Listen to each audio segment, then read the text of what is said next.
Ako si Drive Face. Ako ang humihigop ng init ng belt at nagbibigay ng mas magandang performance sa CVT. Okay mga bossing, so ayan, ito yung ating race bike, yung ating Aerox na 179cc build na nilalaro natin sa 185 Open Maxi. So ako lang po yung tumatakbo dito na naka 58.4 na piston. So technically na 59 yan pagka makikita nyo sa label sa market.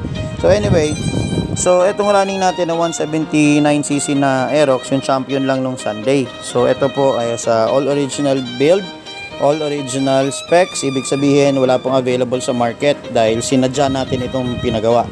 Okay, so yan mga kaibigan, papakita ko lang sa inyo yung recently na ginawa ko ng video na ginawa kong prototype dito sa Bicol, yung ating bearing type na clutch assembly. So ngayon, ito, pakita ko sa inyo. Yung ating tuning ng ating clutch assembly is 100% tumatama siya dun sa bell.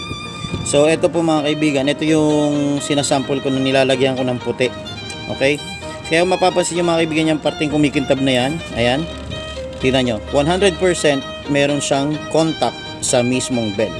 Ganyan po yung pagtono ng clutch system. Kapag gusto nyo talaga na efficiently magawa o matunuhan ng maganda ang kapit ng inyong bell, lalo na po kapag ganito yung bell nyo,